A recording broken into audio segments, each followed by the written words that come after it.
Hello, hello, hello. Hi, everybody. How are we? Happy Friday Eve. You know I love a Friday Eve, almost as good as Christmas Eve. And then for one day a year, I get to say Happy Christmas Eve, almost as good as Friday Eve. I am Nicole. I'm an education evangelist on the Adobe team here. I lead up our community across Europe, and I'm buzzing for this session because drawing doesn't get enough love, in my opinion, and sometimes it's the best kept secret about Express. So first of all, what I would say is if you've joined, I can see that we've got a few people already, which is mighty. Then please introduce yourself in the chat. I would love to know who's here, who's tuning in. And hopefully you've got Adobe Express for Education open and you're ready to rock. I'm going to go on the browser version of this. Just more to prove that you don't need to have an iPad to do drawing, because that's sometimes the question I get is like, oh, we don't do the drawing because it would be, the mouse skills are too challenging for students, and we don't have styluses or things like that. We don't want them drawing with their finger. But I'm actually going to challenge myself, because I would do a lot on Fresco with my iPad, but actually I'm going to challenge myself and do the browser version, the browser experience with drawing. So make sure you're logged in and you have this version, Adobe Express for Education. If you're joining and you don't have an Express for Education account, then that is going to be a little bit tricky because you mightn't have drawing. You can check though if you do. All you have to do is go into the top left of your screen and search draw. Now, incidentally, for those of you who only go into drawing via the little robot tile here, this is how you get two different canvases or two different layouts or sizes for Express drawing. You either get the regular square canvas that you normally see, or you can have like an A4 portrait one. So sometimes that's a very common question. How do I resize my canvas? I don't want it to be a square. I want to be able to print this off. Well, actually, if you search draw in the top left, so I'll show that again because I know just a couple of people just joined us. So go into the plus in the top left corner and then search draw. And that's how you can get this type of drawing worksheet then. So you'll get the portrait experience. Hello, Deborah, and hello, Kerry. So great to have you here. Wrexham. Gosh, didn't I hear? I just heard yesterday there's a new show coming out as well. You know, that Ted Lasso one that just makes me think of Wrexham now. So that's mighty. Great to have you with us. So what I would love to know is what topics are you teaching that you might do a little bit of drawing with? You can post it into the comments there. Is there are you teaching a very specific geography topic, a history topic, science topic, world around us if you're in Northern Ireland? Is there anything that you're like, yeah, this is what I want to draw something of? And I'll maybe link my drawings to that. Otherwise, I'm just going to pick one that I want to. I should also say, if this is your first time joining one of our webinars, you can pause me at any time. Just hit pause, keep doing your creative thing. If you want a little bit more time with your digital drawing, you can absolutely do that. So just pause it and then play whenever you're ready, in case I move on too quick for you. I think pretty sure you can rewind it as well. This session is being recorded. I think it's the last of our recordings for this term. Everything else is live only because we now have a playlist of some of these sessions. So that's where you can catch up on recordings of, like, instead of me just recording every single version of the exact same course over and over again. So we're doing history, drawing a crown or a portrait of Mary Queen of Scots. Ambitious, but I like it. There's a fantastic video from Sir Ken Robinson when he's describing a young girl and her creativity, and the teacher asks what she's drawing, and she says, I'm drawing a picture of God. And then she says, well, that's impossible because nobody knows what God looks like. And then he says, they will in a minute. So even if it's ambitious, we could have our own version of Mary Queen of Scots. Brill, I will probably go with the crown version though, to be quite honest with you. So let's make a start with just getting acquainted with the layout of the drawing tool, because it's not the same as the all-in-one editor that we know and love and probably use the most. So going down the left-hand side, what have we got? We've got brush, eraser, fill, templates, and image. So we've just got 5 buttons here. Brush brings us to all of the different types of brushes that you have. And if you click over to multicolor and to art supplies, you'll actually recognize perhaps some of these brushes from Fresco. So Adobe's Pro drawing tool, which is a completely free app for you to go and download on iPads. and it's totally free to use. You just need to, if you have an Adobe Creative Cloud account or an Adobe ID, just log in so you can save all of your work. But if you're already using Express, then you've already got halfway there. So you already have your Adobe ID. So yeah, down the left-hand side, we've got all of our different types of brushes. This is every child's favorite brush ever, cheesy. I don't know one kid that doesn't love the cheesy brush. I love it too, but I am a big kid. Next, then we have the eraser. So just different types of erasers, like for and different opacity. You'll see it also has a slider, the same way that the brush had a slider for making our brush thicker and wider. One thing I forgot to say about the brushes is that we've got all of our colors. Now, the colors can only be applied to the brushes that are black down here. So when we click onto these, I can change the color of the brush up here. But you'll notice whenever I click one of the pre-colored brushes, this all grays out then. I can't click that. I can't change those colors. They are set and fixed. So only if it's a black brush, like back here, the dirty brush, then it can be changed. The French Impressionist, we can change the color of that one. And you can go in and customize your brush. So that's why I really love, over on Dom's YouTube, we have, there's a really fantastic playlist with Kyle Webster and Meredith. He's in here for one of the videos. But I really love where's the letter art? This one, video 8. I think it's so good for just getting messy with all the brushes. So doing that letter art of just like literally go and give children like 2 minutes, completely cover your canvas with all the colors. And I do that all the time with teachers when I'm doing sessions as well. I just go like, right, just come in here, cover it with as many different brushes as you can. There's no right or wrong. I mean, you could do it very themed. Like you could, for example, only use the colors in a certain flag, or only use the colors for a specific time of year, like pastel colors, or so on and so forth. And literally just come in here and go to town on it. I usually find the quickest way is make the brush really chunky and really big. And then I can go over the top of it with more things. And the first thing I say is just completely cover the canvas. So let's take a wee minute to completely cover our canvas with as many colors as possible. Well, maybe now I'm thinking, you know what, let me erase all. I'm going to start over. I'm going to take this a bit more seriously. I'm going to do a wicked one. So, you know, they say like pink and green. So I'm going to just go to town with pink and green, I've decided. So let's go. I think a floral mix would be quite nice.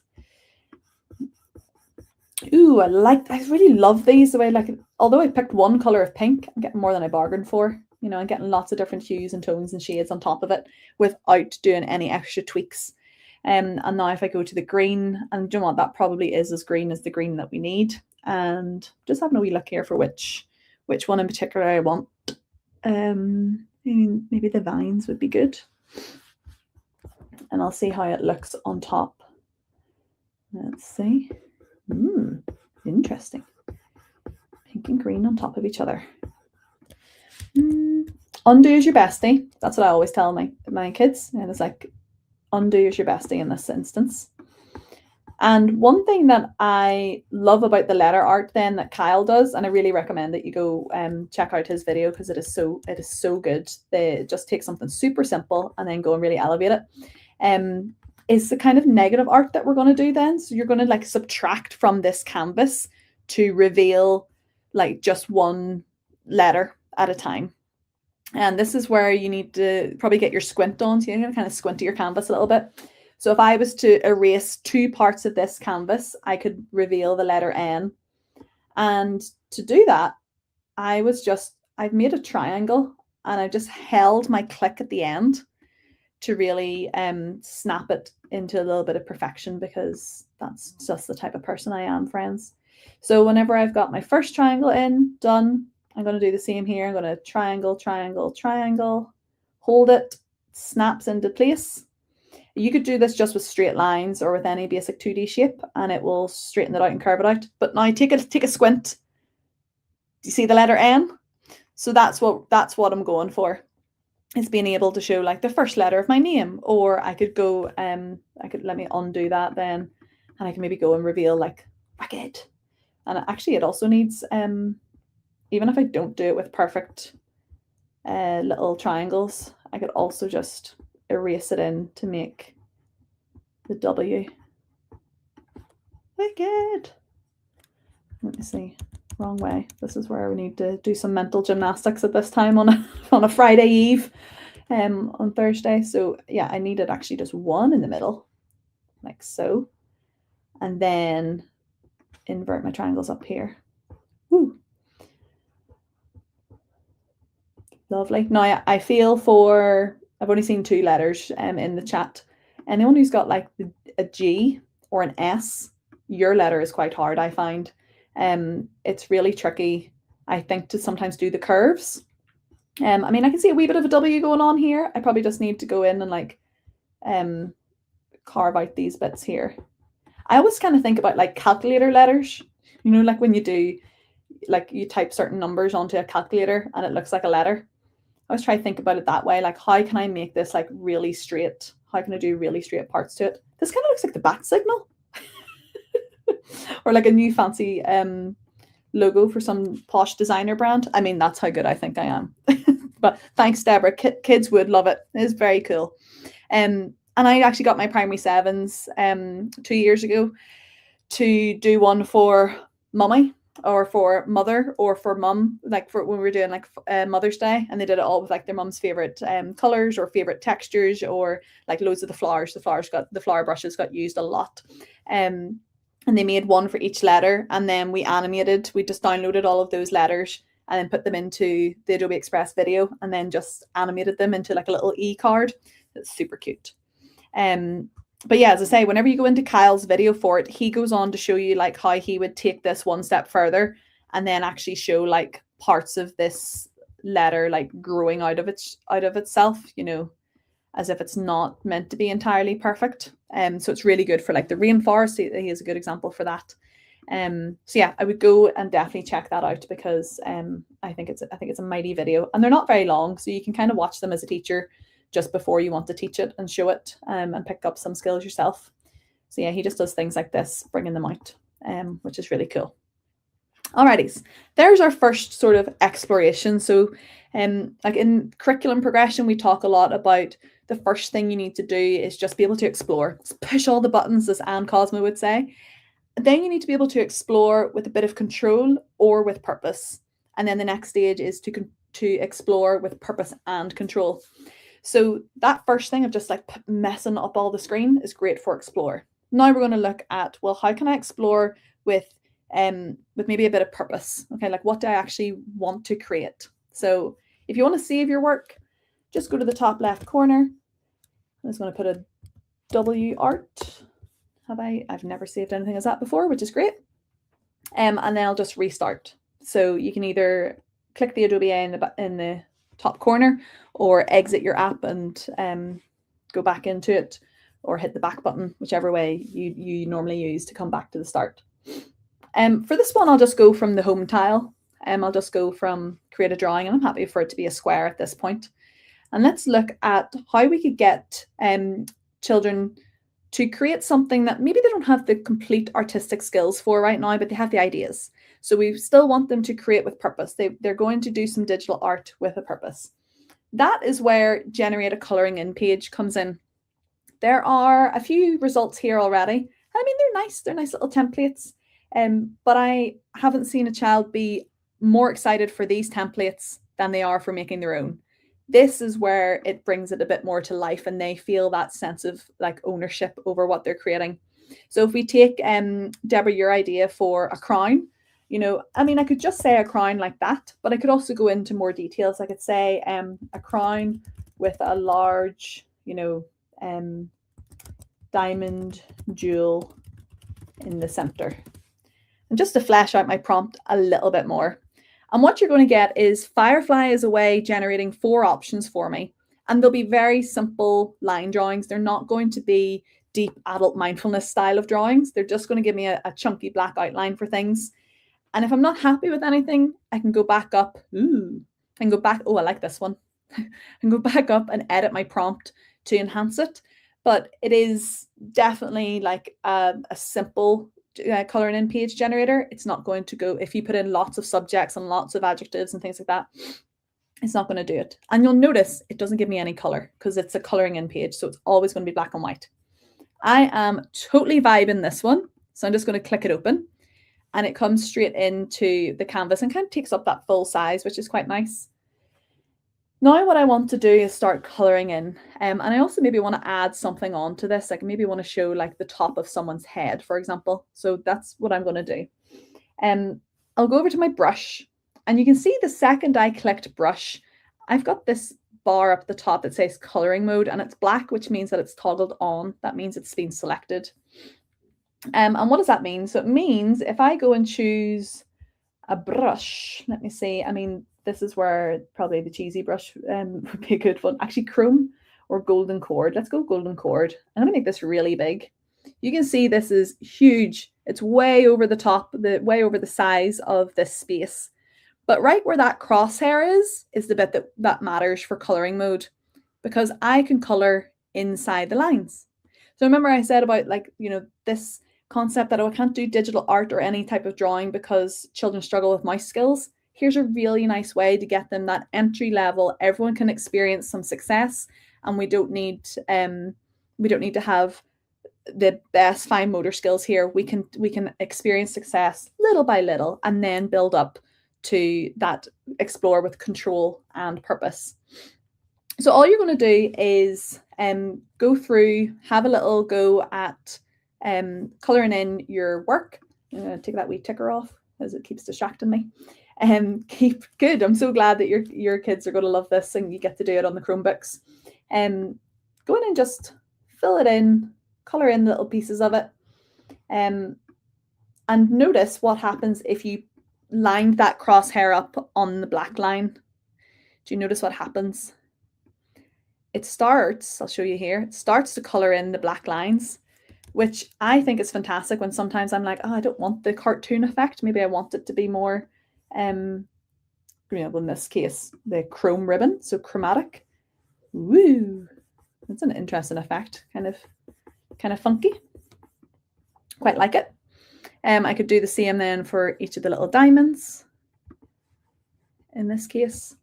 And our goal here, friends, isn't really to get our work like finished to absolute perfection or completion.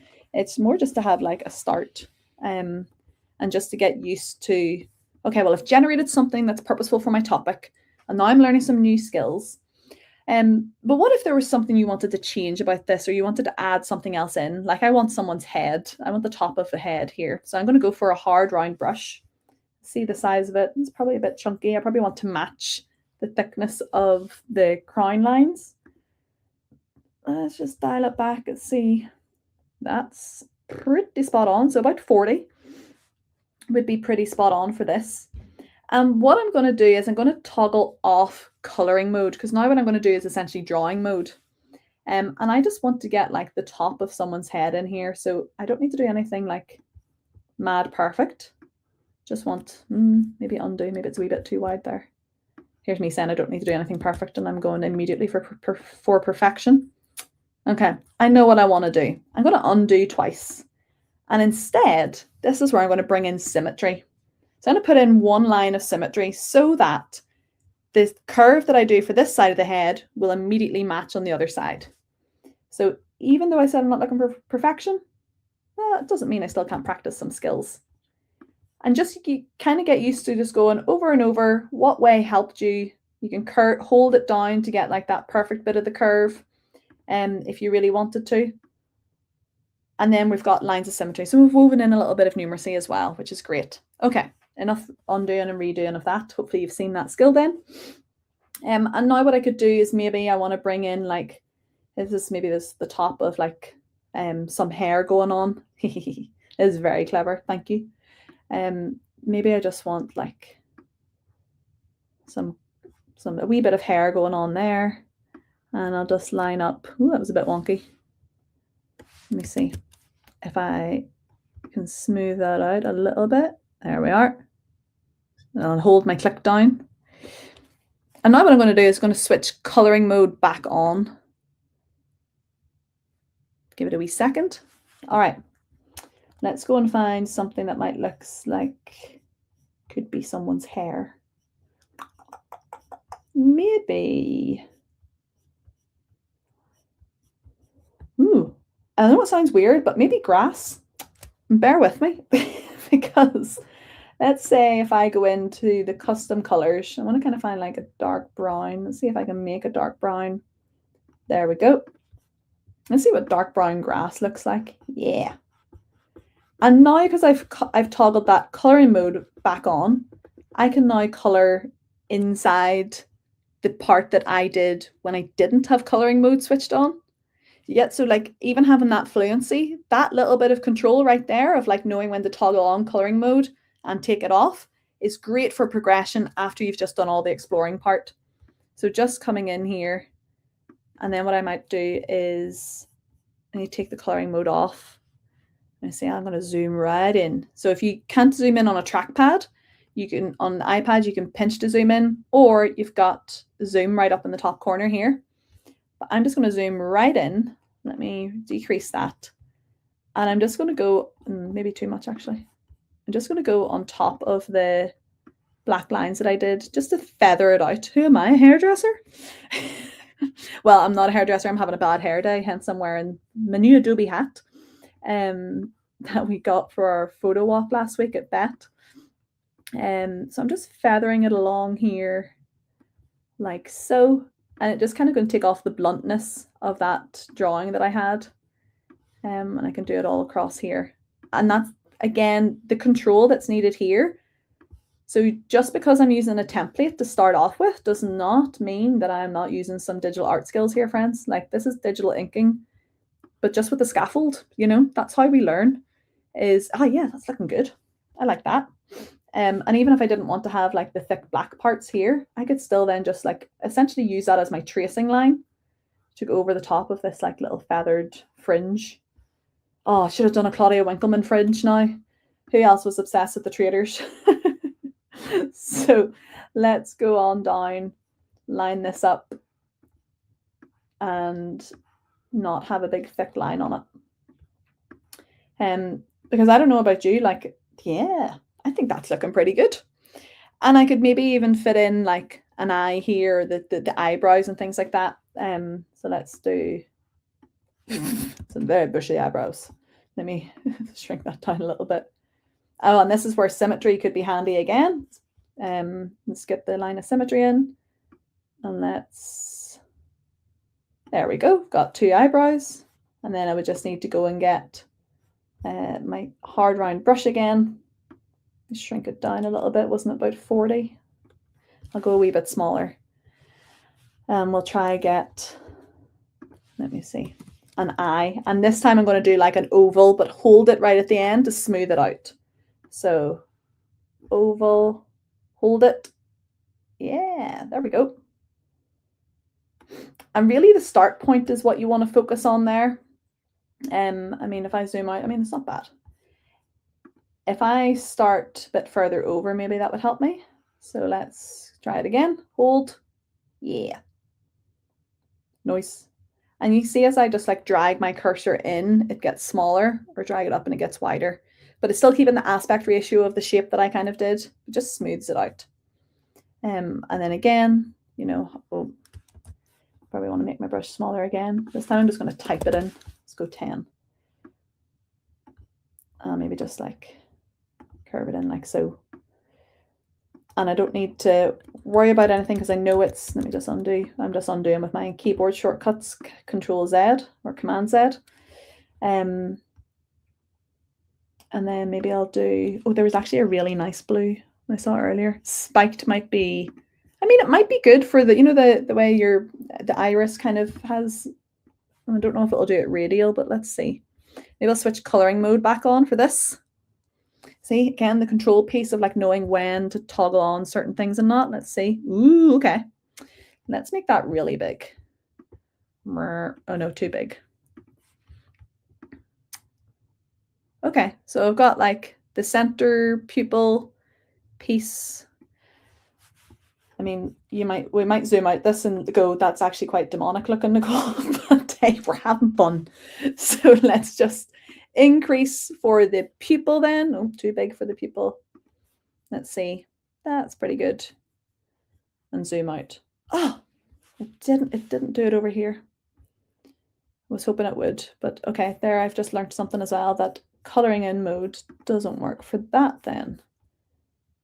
for our pieces over here. So I have to go and manually color that bit in.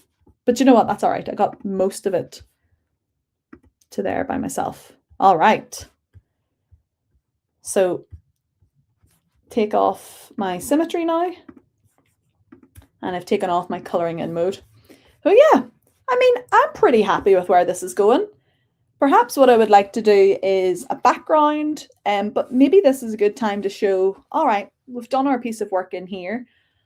How could I take it further with Express? What could I do to build this beyond what it currently is? And one of the things after I just save it, because I am a type A person, I like saving with file names.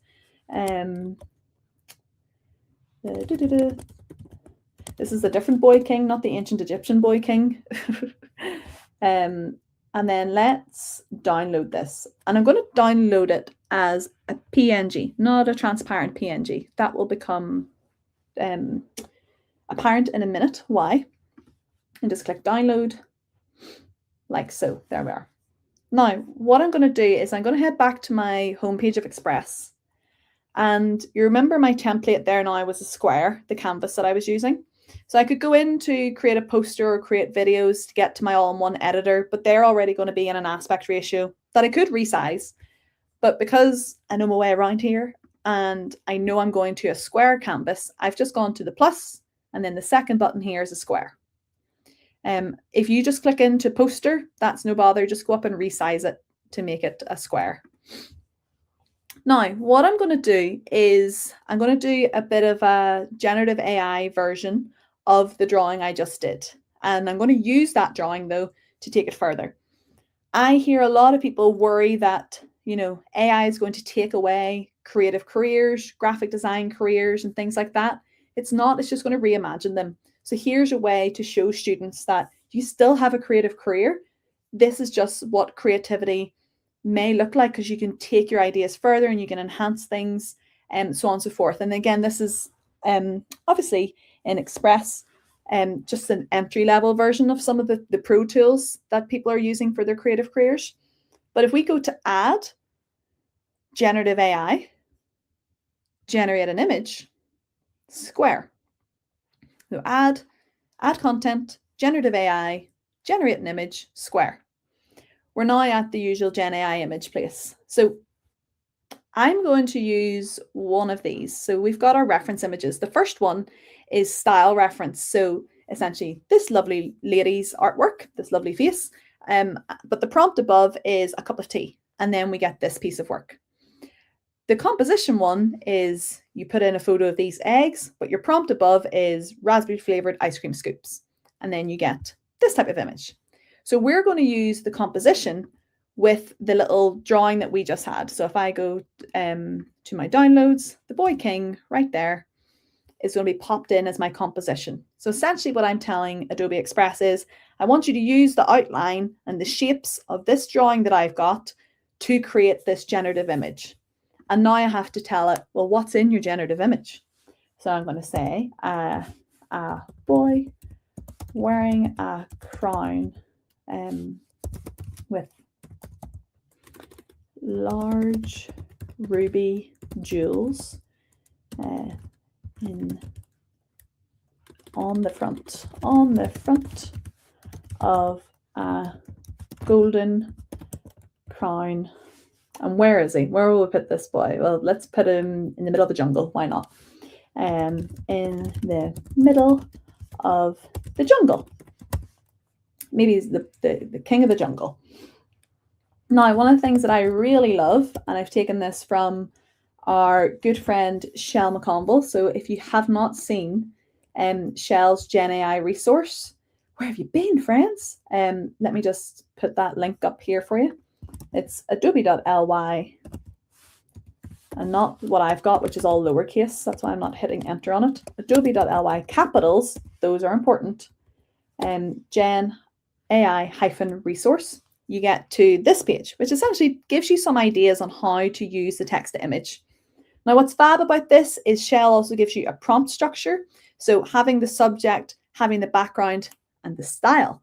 So I've got a subject and a background. I've got the boy wearing a crown. The background is a jungle. I could probably flesh that out a bit more. But if you scroll on down, we've got some style prompts, some suggestions here. I really like this voxel style because I think it kind of looks like Minecraft. That's a pretty cool one. We've also got like the low poly style. It's quite cool. It's quite geometric. I really like that one. But there's also an entire template of ideas. And I think there's 9 pages to this. Yep. You see I was last open on page 7. So there's 9 pages of different types of prompts. And the great thing is you can just go in and remix this. And you could do then 9 different prompts for Mary Queen of Scots. You know, you could go in and do 9 different crafts and handmade ones for insert topic here to really understand the artistic language that creators are using now to try and get the best results that they're looking for and to get a variety of results. So then we go in here and you can see more, like look at the modern digital ones, whimsical and playful, quite like this. So why don't I try this? You know, so like Play-Doh clay figures would be fun. Plush toy fabric style, balloon animal sculpture, the stickers, really like this. Or the glow in the dark paint actually looks fun as well. I just want to try them all, to be honest. Let's try style, glow in the dark paint.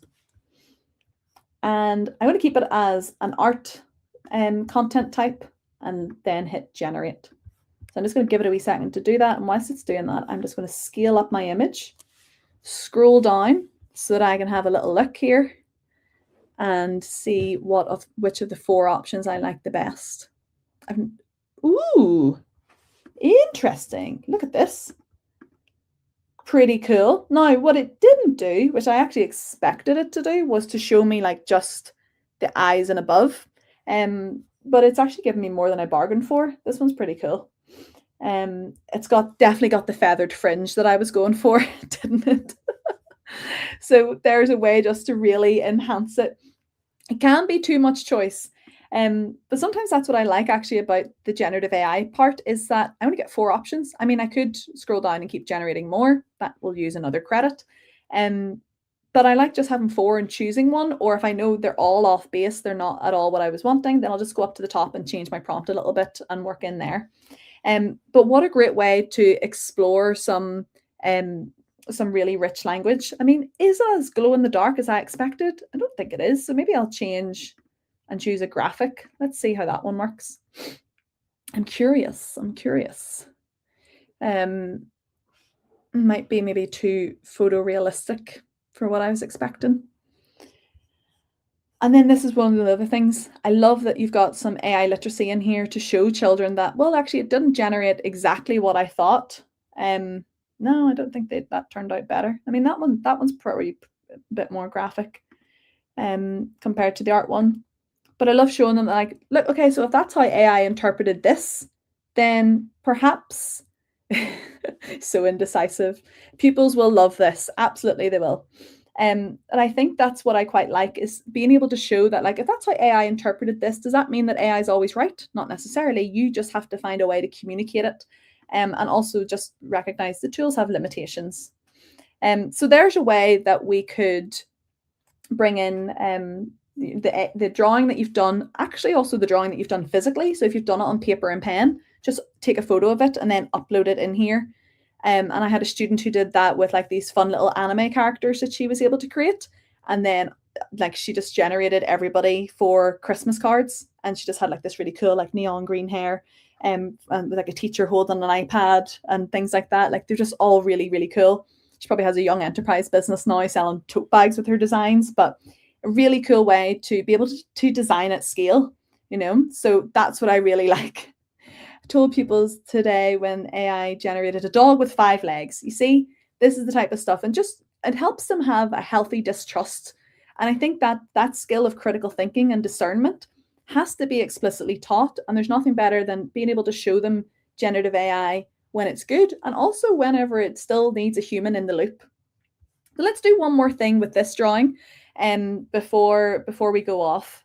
I'm actually just going to go into your stuff, and I'm going to bring in this little W that I used earlier.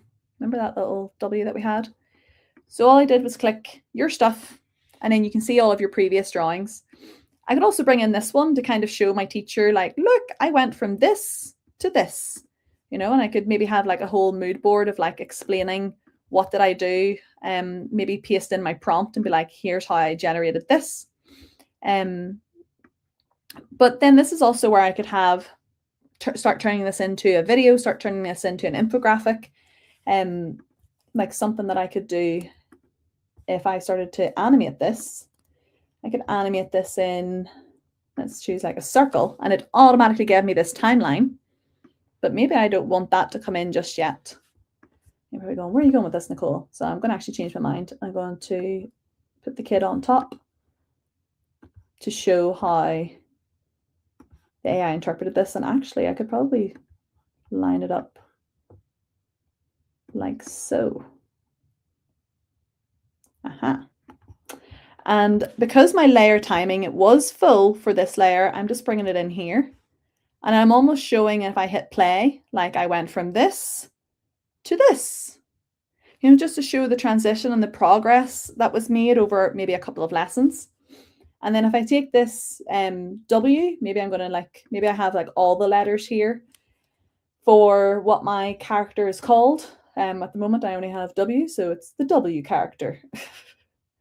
But I could start, why not? This is how I got my kids when that year I was saying about the Mother's Day cards. This is how I got them, just letter by letter, go into your stuff, bring it in and start animating letter at a time. And it takes something so simple. The little, love the wow, Deborah, takes that little simple thing of just making loads of letters, but actually we can take it further. So again, you've got like, even your littlest learners can go and create the letters, but then maybe you get your digital leaders down to go and help them like start to animate them and bring them to life. Just like that. And then I could bring this back to start. You know, change the layer timing for the W, because maybe it's just W for a win. You know, the kids do that. It's like nothing but W's. That's how down with the kids I am, friends. Showing this, going into this, going into that. Just over a couple of different phases. Remember, you can pause me if you want some time to play around with this, but I am going to move on to another little activity that I want to show you. Just back at the start here. Actually, I'll take a little creative break for everybody, so you don't have to feel like you need to rush to keep up. And I'm going to show you a couple of resources that we have available for you, and I'll put all of these in the chat description on YouTube whenever it uploads there by tomorrow, by the time it finishes processing. And then also there was a recent post on our edu forum, edu.adobe.com, where Anne and I put up a whole bunch of resources for drawing. So first thing is, Anne and I did a drawing webinar for Adobe Live last week. So you can access that over on the Adobe Live YouTube. You just go to Adobe Live and search for the Education Edition podcast or podcast playlist. I'll also just paste it in here to the chat for you. And you can watch that back and see how we take drawings further. So we animate a boat. And then, oh, Sofa here. You can tell what I'm searching for. Helping my parents move house at the moment. So that's what that is. So we animate a boat, and then we animate the Northern Lights, and then we animate the moon revolving around the sun as well.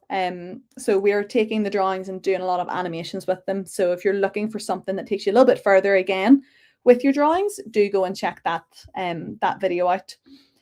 The other thing I told you already about the drawing playlist from Kyle and our good friend Meredith.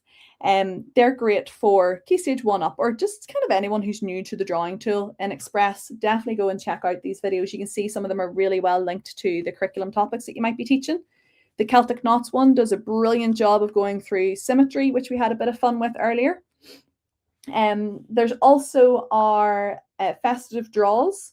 So these videos were made by our amazing ace innovator up in the Scottish borders, Suzanne. So she had created, and they get progressively harder, from like word snowflakes, which uses a lot of symmetry, the whole way down to the Northern Lights one, which I yes-anded for the animation piece. right the way down to like geometric polar bears and Christmas wreaths, which again uses a lot of symmetry. So like you start with symmetry and then you kind of end with symmetry. So it's quite nice. But they don't just have to be for festive skills. You can go in and apply the skills of drawing a winter penguin to like a different animal. Same with the polar bears. Same with the stained glass. You can go and apply that for things that aren't just festive or Christmas related. All right, let's go and try out something else that's available for you for drawing in Adobe Express. And it's actually in our guided activities. So if you click guided activities and scroll on down, you're going to find we have, here we go. We have a guided activity for drawing a symmetrical snowflake right here. So we can click that open and it will give us, oh, well, it didn't give me this. Normally it opens up the Learn panel, so let me just go into that. So we go to the Learn panel in drawing. Maybe it's working for you guys, but it had a wee glitch for me. And go to guided activities here. There we go. I've got a few options for myself. So I've got draw that symmetrical snowflake or anything that's symmetrical. Design a coloring in page, which we kind of did. And then like this, design a mask for a fictional superhero. And what's quite nice about this, if I click that open, is it kind of produces that template in there for you. And it also resized my canvas. So it did start off as a square. And then the second I clicked that guided activity, ping, it brought me into this portrait version. It has everything that we love about guided activities, which is the little tutorial videos showing you essentially like what a good one looks like, and some options for creating your characters. And then also the step-by-step instructions. So super, super intuitive versions for you there.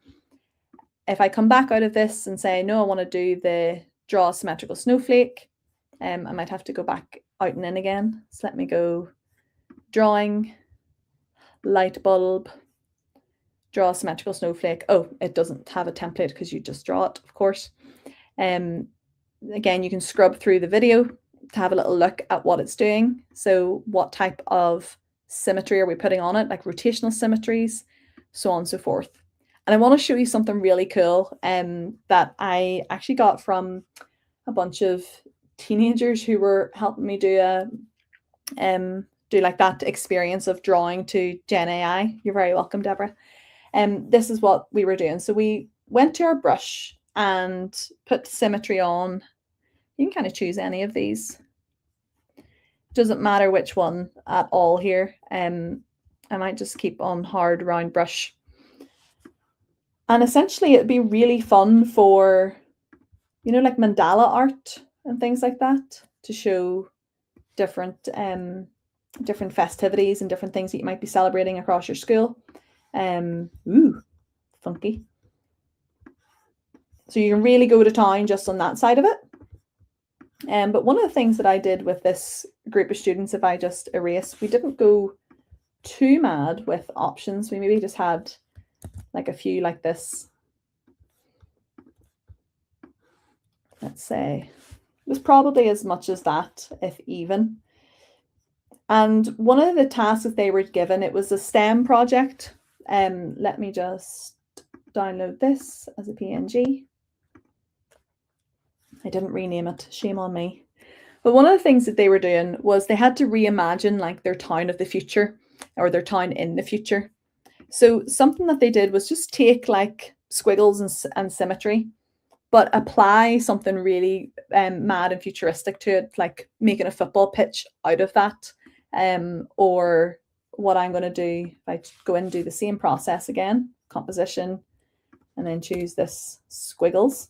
And I'm going to say water park with lots of slides. And I'm going to enhance that. That's kind of the subject, but I want to enhance this now with the style in the background. So I'm going to be like a futuristic water park with lots of glass slides and glistening blue pools in and let me go back to, let's see, I'll go for a voxel style. Let's try that. Or actually, what was the other one? The low poly style might look better for glass. Let's try that. in a low poly style. And keep it with art, keep that composition and generate now. Let's try this one. So again, even just the process of doing symmetry, but then applying an unconventional prompt, because that has absolutely nothing to do. What? Like, this has nothing to do with pools when you look at it from the surface. But then applying, I can literally see where it's taken these lines and shapes that I had to turn that into this futuristic water park that I've got. And these teens came up with amazing concepts, really mad. Like the library one was incredible. That someone did a really cool like football pitches and things like that. So again, taking something quite abstract, really good for the creative thinking and just like flexing that muscle there to apply it in new and wonderful ways. And then of course you can go in and use like insert object and remove object and erase to try and like go a bit further with it. But I really liked it for, especially if your school is lucky enough to be getting like a new extension, or you know, maybe there's a local building nearby that's being knocked down and you want your students to be involved in some type of like future design process for it. It'd be a really cool thing to do. And you can also apply that with Lego. So I know one of our ACE leaders, Beverly McCormick up at Ulster University, did a fantastic project with this.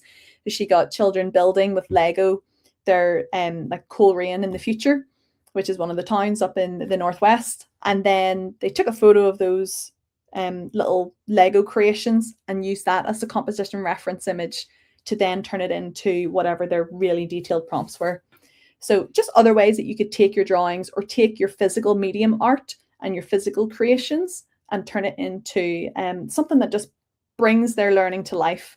And so many, but yeah, exactly, so many cross-curricular ways that you could apply this to have lots of fun with your students, to just go and create a little bit more. Okay, one of the things that I want to let you know about is coming up on the save settings, there we are. Coming up on the 12th of February, I am going to be joined by Sarah, the Arty teacher, and our friends at Trilby TV to show you how to take like really cool drawings from Express, but maybe you're starting to get ready for the Pro Tools and you want to know what you could do with Fresco. So I'm going to be creating some love art, seeing as it's very close to Valentine's, on Adobe Express, and Sarah's going to be creating on Adobe Fresco, and we're going to have a great time. It will be recorded, and if you want that recording sent to you, just go to this link and register now. So I'll pop that link into the chat and then up on screen as well. So if you want to join us, just go to trilbytv.co.uk/webinars, and I'll pop that in there for you. Alrighty, so that should be a really great session. I am going to be taking some inspiration from an artist, and so is Sarah. So we'll be going through that like very official process that you would do when you're introducing like an artist that you're going to study. Speaking of artists that you might study, is anybody familiar with Keith Haring? He used to be a fantastic artist that I would study with my Key Stage 1 and Key Stage 2 kids.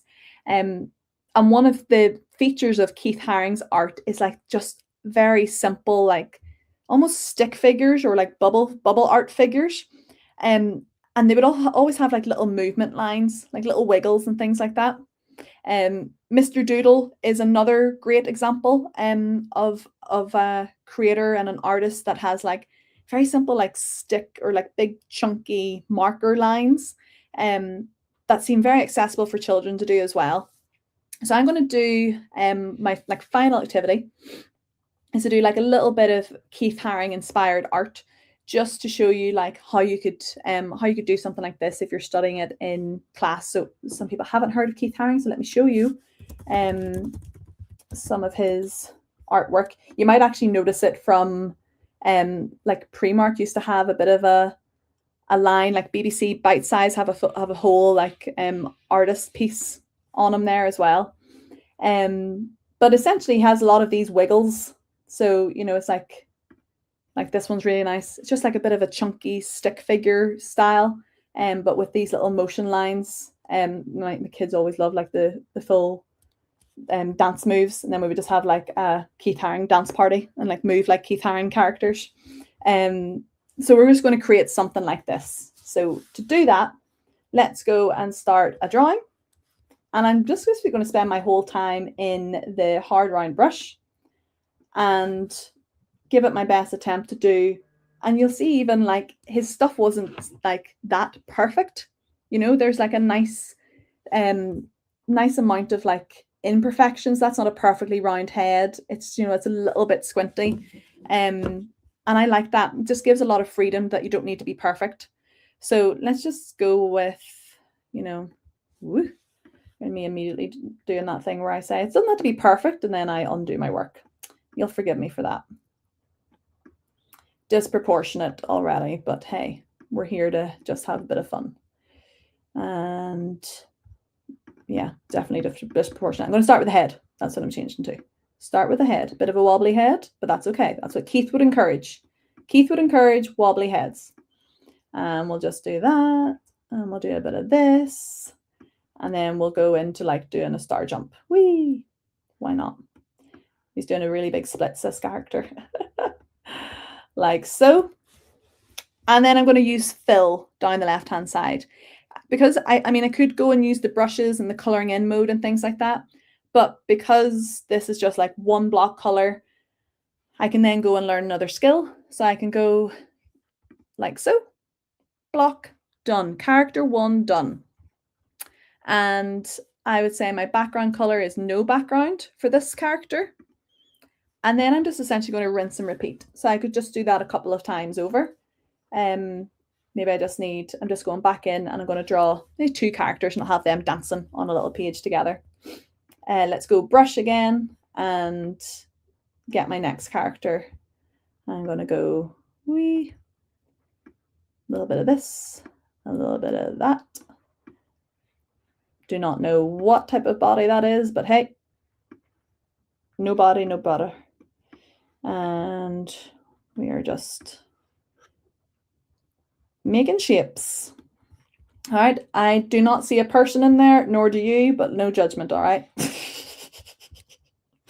Oh gosh, no, that's too bad, isn't it? It's too bad. Okay, even though I said it doesn't have to be perfect, it has to at least look a bit better than that. So let me try that again. I got the muscles way off on here. So round, and then we're going up. And so like that. I mean, no, Nicole, you just got to start over. Oh dear. Right, let's try again. Muscles, arm, down. There we are. And let's do like an arm like this now this time. Yeah. And why not have a wee foot like that? And then let's have a wee foot like this. There we go. It's a wee bit better. It looks like he's wearing a jacket and he's got very long arms and a very short body. But it was intentional. Let's go to my fill. Let's make this character green now. And I mean, I could go in and tidy up my eraser, but for the sake of time, I am just showing you an example.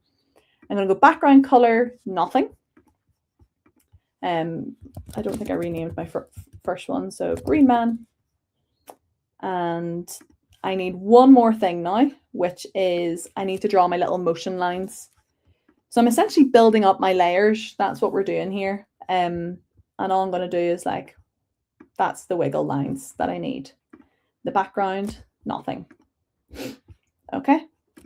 I'm going to say wiggle. Saves my file. Done. Let's go and bring this into a video. Again, all I need is a canvas. I'm going to go to your stuff down the left-hand side. I'm going to find my 2 lovely characters. Here's character 1, your stuff. Here's character 2. And then I need my wiggle lines. I'm going to bring that in. And I'm going to use this wiggle over and over again. So I'm just going to shrink it down. And you can, if you wanted to, like I'll just zoom in here, you can trim that to be like nice and neat, depending on your level of perfectionisms. And if I just zoom out here, all I'm going to do is right click and duplicate. Or if you are au fait with your keyboard shortcuts, it's just Control D or Command D. So I'm just like duplicating and putting in these little motions over and over again, like so. just to show that there is lots of oogieing and boogieing going on here. And then now what I want to do is I want to animate. So I want all these wiggles to be moving and I want the characters to be moving. I want all of it doing the same thing. So I'm going to highlight everything that I have drawn, go over to animation, go to loop, and then I'm probably going to look for the wiggle. Wiggle, wiggle, wiggle. Yay! And so that way I'm getting everything moving at the same time. So I want my wiggles, and I can click on top of that again to like kind of look at the speed of the wiggles, the intensity of the wiggles. Dancing too much. Like so. Now, can you imagine if you got your students all doing like one each, like they all did their own like little dance move character in a Keith Haring style, and you brought them all in for like a big like class project or a big collaboration piece? That would be epic. I would actually want to go back into the classroom just for something like that. I think it would be really fun. And then all we would need to do is go and find like a good piece of audio to bring in, or go put in like a really fun background. So I could go to add content, go into elements, in background, search for like cartoon, and like, yeah, something like, yeah, do you know what? I could see my characters on top of that. That might work. Might break me though. Doing that level of collaboration would be quite intense. So there we go, bringing them all in for their little like cartoon disco. Let's go. Actually, let's see if there's a disco. Now maybe this one. Yeah, it's a bit more Keith Haring style, I would say. And I can just like scale them up here to fit in like that. So there we've taken very simple drawings, animated them. And you can go in and customize the animation on each of them. Like if you wanted this piece to be a little less dramatic, maybe you're wanting to show like the different way the characters dance and not have them all as the exact same. You can just go in and customize those. So he's going to be like the most intense dancer. You see, I'm just having fun now. So there we go. That's your final project from me, friends. So all that's left for me to do is to, well, thank you for joining. I've popped links into the chat. I'll put them into the YouTube description when this recording goes up by tomorrow. And then, yeah, then the main thing, which is to come and check out some of the live lessons that are coming up, and also to get your badge. So let's go through that. So the first thing that we've got is live lessons with Dom and Meredith. You know how to access them, I hope, but if you head over to Express links, that's where you can find our ebooks, the links for live lessons, and all the information about our community. So you're all an Adobe Creative Educator just for joining this course and coming to this webinar. So you can get your badge and go show it off to everyone. Just go to the link that's ticking along at the bottom there, adobe.ly/ace badge. If you are super keen and you want to be a part of this community, you want to rock like cool swag like this hat, or you want to come and find out some of these great resources, you want these like straight to your inbox, you want to learn from people like Shell, Claudio, Martha, Ann, Wesley, Dom, Meredith, and me a bit more, then I really invite you to come and join ACE Leader. So that program, ticking along at the bottom there, adobe.ly/Leader Europe. That program is completely free and flexible. You can dip in and out as much as you need. It's not like a big commitment piece. It's just turn up to the monthly calls if you can. You have an opportunity to win swag every month. You can enter into our monthly creative challenges, which are always linked to this very first tile.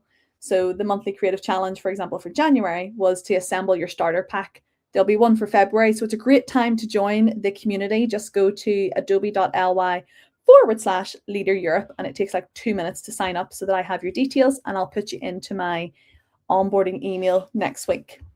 If you would like to join me for any more webinars, then just go to the place that you went to find this one, adobe.ly/ACE training. This is the last one that I was recording. Everything else will be available live only whenever you sign up to them.